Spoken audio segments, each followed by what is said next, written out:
I'm ready. Are you ready? I'm ready. Lights. Action.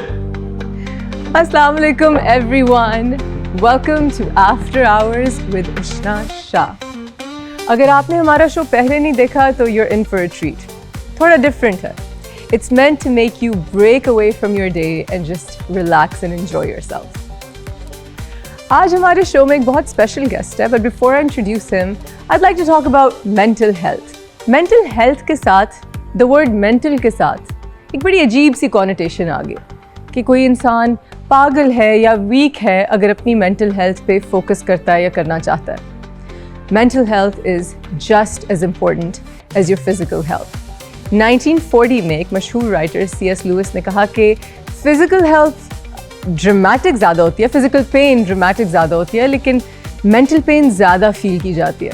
आप किसी को कह सकते हैं कि मेरे दांत में दर्द है, लेकिन ये कहना कि मेरा दिल टूटा हुआ है थोड़ा सा मुश्किल है. सो मेंटल हेल्थ पे भी थोड़ी बहुत बातें होंगी, but more than that we are going to have a very special conversation with a national hero.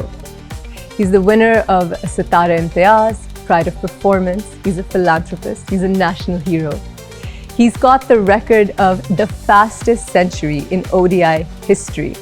He's a father. He's the ex-captain of the Pakistan cricket team. This is getting exciting. I think you know who he is. And so, my invisible audience, please help me welcome the one and only Shahid Afridi. Assalamu alaikum, Lala. Thank you so much for coming. Please have a seat. Lala, thank you so much. बहुत बहुत शुक्रिया आपने invite किया जी. Thank you. I am so lucky. This is so exciting. अच्छा, मैंने आपसे सबसे पहले पूछा था, मुझे आपके बारे में बात नहीं पता थी कि आप आते हैं एक फैमिली से जिनमें सूफी पीर्स हैं.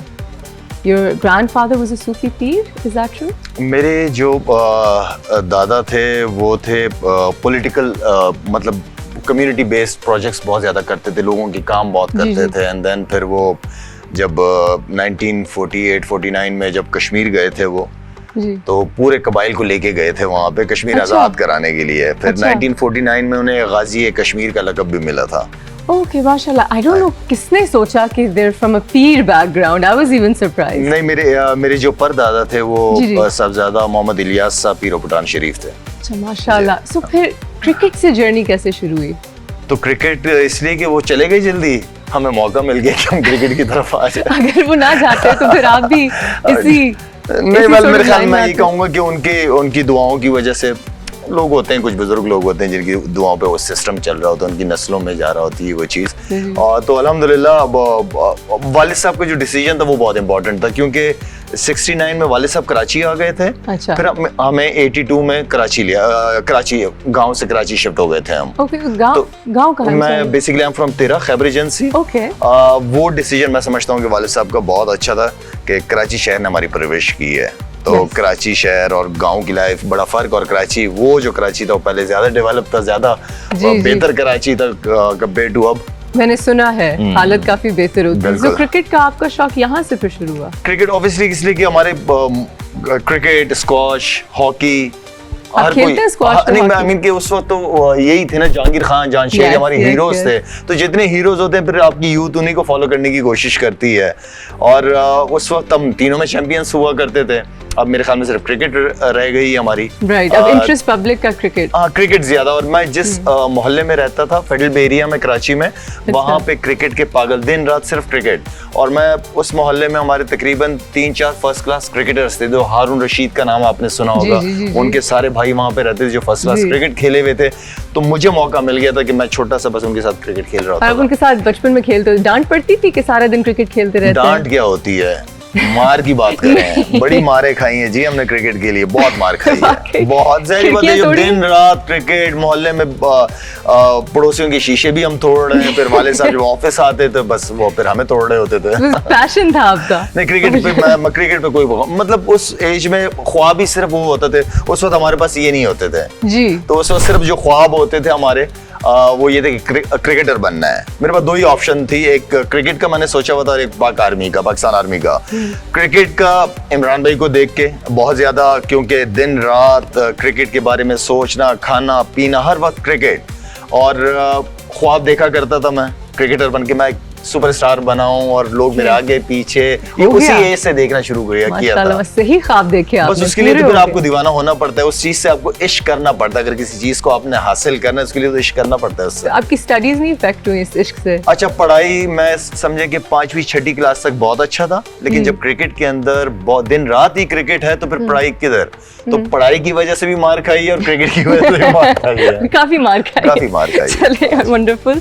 मुझे एक बात बताएं, अभी मैं क्रिकेट के लिहाज से पूछ रही हूँ क्योंकि आप मेरे शौहर से भी मिले हैं, तो जब से मेरी शादी मुझे थोड़ा स्पोर्ट्स के बारे में पता चल गया कि जब कोई टूर्नामेंट या मैच होता है, और वो तो आपके दीवाने हैं, like he such a big fan. बिल्कुल। एंड जब कोई भी टूर्नामेंट किसी भी स्पोर्ट में नेक टू नेक होता है कि बस it's a win and loose situation और दुनिया जहान का प्रेशर आप पे होता है, what is that feeling now? देखिए, इंटरनेशनल क्रिकेट की अगर बात की जाए तो प्रेशर को किस तरह हैंडल करना ये आपको आना चाहिए जी। अच्छा, मैं अगर अपनी बात करूं तो मैं इसको अपॉर्चुनिटी के तौर पे लेता था कि यार ये अपॉर्चुनिटी अगर आपने डिलीवर कर दिया तो आप कहां से कहां पहुंच सकते हैं। तो प्रेशर तो होता ही है, लेकिन प्रेशर को हैंडल करना आपको आना चाहिए। अगर आप ये सोचो कि यार मैं आउट हो गया तो क्या होगा, लोग क्या कहेंगे, ये क्या होगा, मेरी वजह से टीम हार गई, तो फिर आप इसी में ही रह जाएंगे। अगर आप ये सोचेंगे कि यार ये मैच अगर मैंने यहाँ से जितवा दिया तो क्या होगा, तो उस मोमेंट में आपको पॉजिटिव सोचना होता है। पॉजिटिव, नेगेटिव बहुत अपने माइंड को कंट्रोल। बिल्कुल, नेगेटिव चीजें बहुत सारी आ रही होती हैं कि आउट हो जाओगे, कोई बात नहीं, अगले ओवर का इंतजार कर लो। नहीं, जो उस वक्त डिसीजन हो गया उसी को सेकंड करना है, उसी को स्टिक करना है बस। अगर आप हारते हैं एक मैच, हार गए बहुत दफा, और इसके बाद जो एक उस लॉस से आपको मेंटली रिकवर करना है अगली चीज़ के लिए, एक तो उसका मुझे थोड़ा सा प्रोसेस बताएं। और मुझे बताएं कि आई डोंट नो कि जब आप खेलते थे पाकिस्तान के लिए तब ये चीज़ थी, लेकिन अब खास तौर पे स्पोर्ट्स साइकोलॉजिस्ट बहुत हैं। So have you worked with sports psychologist, या आप अपनी खुद मेंटल ट्रेनिंग करते हैं? आप जितना अपने आप से सीख सकते हैं किसी और से नहीं सीख सकते। अब हमारे पास इतने बड़े बड़े प्लेयरों के साथ मैं खेल रहा था, वसीम भाई थे, विकी भाई, इंजी भाई, मोइन भाई, बासित भाई, ये सारे जितने भी बड़े नाम हैं, वकारी, विकी भाई वगैरह, ये इनसे मैंने ग्राउंड के अंदर लड़ना सीखा है कि हारे हुए मैचेस को किस तरह आप चेंज कर सकते हो जी। तो वो जो चीज़ थी, वो फाइटिंग स्पिरिट, वो हमारे अंदर बहुत आ गई थी। उस वक्त के बैच के जो लड़के थे, जो वसीम भाई वगैरह की कप्तानी में आए थे हम लोग, वहाँ से वो लड़के काफ़ी सारे लंबा करियर, जैसे 20-20 साल, 15-15 साल खेलें, कुछ जो थे वो जो नहीं थे काबिल, जो प्रेशर को हैंडल नहीं कर सके या फाइट करना सीख नहीं सके थे, वो लड़कों का करियर भी 4 साल 5 साल रहा, फिर उसके बाद खत्म हो गया था। लेकिन हम लोग बहुत लकी थे कि हमारे स्टार्स बहुत बड़े थे, बहुत बड़े बड़े नाम थे, उनके बीच में जाके जगह बनाना बहुत बड़ी बात थी हमारे लिए। और सो आप कह रहे हैं कि जो आपकी मेंटल ट्रेनिंग है टू बी इन इट, वो आपने फिर उनसे सीखी, मेंटोर से सीखी, जो सीनियर्स थे उनसे सीखी? बिल्कुल ऐसी है कि वो अपने हम देखते रहते थे ड्रेसिंग रूम, जब आप अपने सीनियर स्टार्स के साथ शेयर करते हो, जो बड़े बड़े स्टार थे, वो आप देखते उठते बैठते क्या खाते हैं, क्या पीते हैं, प्रेशर टाइम में किस तरह अपने आप को उठाते हैं, तो वो सारी चीजें हमें सीखने का मौका मिला। अच्छा, मुझे बताएं लाला, आपने इतनी देर क्रिकेट खेला है, कोई इंजरीज हुई हैं? कोई सीवियर किस्म, कोई हैवी किस्म की इंजरीज हुई है जिनसे रिकवरी थोड़ी मुश्किल हो गई हो, जिन्होंने आपको अफेक्ट किया हो अभी तक?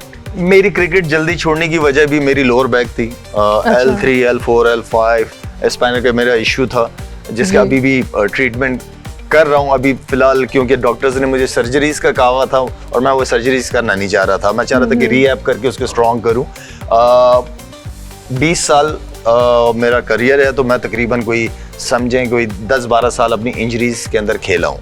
और लोअर बैक सबसे खतरनाक, बहुत सारे प्लेयर्स ने नी और बैक की इंजरीज की, लेकिन वो फिर 100% होके वापस नहीं आए, रिकवर नहीं कर पाए।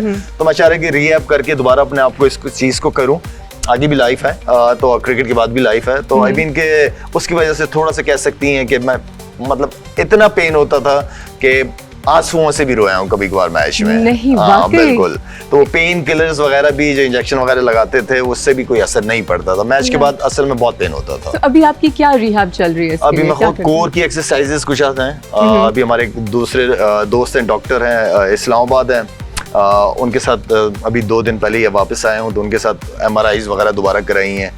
तो वो तो हैरान है कि यार तुम खेलते कैसे हो क्रिकेट। Seriously, तो इतना मैंने बुरा कहा हाल? बस ऐसे ही खेलते हैं। क्या कर लिया आप अपने साथ? हो जाता है जी। आप जब आप डेफिनेटली, क्योंकि शुरू के अंदर जिम का इतना कॉन्सेप्ट नहीं था हमारे टाइम में। अच्छा, ट्रेनिंग करते थे लेकिन ग्राउंड ट्रेनिंग करते थे, लेकिन वक्त के साथ साथ, एज के साथ साथ आपको ख्याल रखना पड़ता है इन चीज़ों का। जैसे वसीम भाई हो गए, वसीम भाई उनको तो मैंने भी जिम में वो देखा जिम सुबह करते हैं, वो सुबह अभी भी जिम या करते हैं माशाल्लाह से। तो जो उस दौर में जो काउंटी क्रिकेट खेलते रहे, तो क्योंकि काउंटी क्रिकेट का सिस्टम टोटली डिफरेंट है, बहुत ही प्रोफेशनल खेली जाती है। वो अपने जिम भी करते हैं, स्विमिंग भी करते हैं, रिलैक्स कैसे करना है अपने आप को। तो वो वहाँ उस टाइम पे वसीम भाई ने और सकलान ने काफी क्रिकेट इंग्लैंड में खेली हुई थी, Right. जिसकी वजह से अवेयरनेस या ग्रूमिंग उनकी बहुत अच्छी हुई थी। तो ये भी मैंने आपसे पूछा, बल्कि मेरा अगला सवाल ये था कि यहाँ पे ट्रेनिंग में और बाहर में ट्रेनिंग में कितना ज़्यादा फ़र्क है, और आप ज़्यादा क्या एंजॉय करते हैं, कौन सा प्रोसेस? देखें, वहाँ पे जो इन्वायरमेंट है वो टोटली डिफरेंट है। ऑस्ट्रेलिया, इंग्लैंड, वो बहुत ही प्रोफेशनल्स हैं। वो समझे अगर अंडर 16 की टीम भी खेल रही होगी या अंडर 19 की, वो उसी तरह ही खिला रहे होंगे बच्चों को, या वही डाइट प्लान होगा या वही ट्रेनिंग होगी उनकी जो उनकी नेशनल टीम की है। भाई ये फर्क है। तो यहाँ पे ऐसा नहीं है, यहाँ शुरू में पे- बच्चों के साथ यहाँ पे करने की कोशिश करते हैं, लेकिन चेयरमैन इतने बदलते रहते हैं तो पूरा सिस्टम ही बदलता है। तो यहाँ पे चेयरमैन के साथ सारा सिस्टम बदल जाता Oh है। God. जो नहीं आता है वो समझता है कि मैं सबसे अच्छा हूँ, मैं सब ठीक कर दूंगा, एंड दे चेंज इट और पूरे पर वो चेंजिंग में ही लगे हुए हैं। तो मुझे बताएं कि जब आप इंटरनेशनल लेवल पे क्रिकेट खेल रहे थे, आपने डाइट की अभी बात की, तब आपकी डाइट क्या थी, और क्या आपके लिए, आप पठान है माशाल्लाह, जी। आपके लिए मुश्किल था उस डाइट को फॉलो करना? तो फॉलो किया किसने? क्या कह रहे हैं? कोई मुश्किल नहीं था, हमने फॉलो ही नहीं किया। तो मतलब आप इन शेप खाने थे, देखिए खाना पीना मना नहीं है, लेकिन आई मीन के अब ये नहीं है ना कि रोज ही बिरयानी चल रही है, निहारियां चल रही हैं, रोज ही बारबेक्यू चल रहा है, ऐसा नहीं होता। जब क्रिकेट के अंदर 2003 के बाद बहुत ज्यादा ट्रेनिंग इन्वॉल्व हो गई, डाइट इन्वॉल्व हो गई। 3, 4, 5 के बाद जो है ना, काफी सारे प्लेयर्स और इवन के पाकिस्तान टीम के अंदर भी जो ट्रेनर है वो बताते थे कि आपने क्या मैच से पहले क्या लेना है, मैच के बाद क्या लेना है। कुछ लड़के सुनते थे, कुछ लड़के नहीं सुनते थे, उन्हें वही आप कड़ा। सुनते थे? मैं नहीं सुनता था। आप नहीं सुनते मैं नहीं थे? सुनता था। अच्छा, बाकी बट यू स्टिल प्लेड। मैं खाता था, हर चीज जो मिल जाती थी खा लेते थे। उसको कोई जवानी नखरे या थे? नौजवानी तो फिर दीवानी होती नखरे थे है। डाइट पे कि मुझे तो यही चाहिए, वो जो सुपरस्टार नखरे आ जाते नहीं हैं नहीं, शुरू-शुरू सुपरस्टार में। वाले नखरे नहीं है नहीं मेरे। थे? नहीं, कुछ भी सामने रख दे मैं अल्हम्दुलिल्लाह। Really? बिस्मिल्लाह, चलो, हाँ that's ji. good to know. And on that note, we will be right back.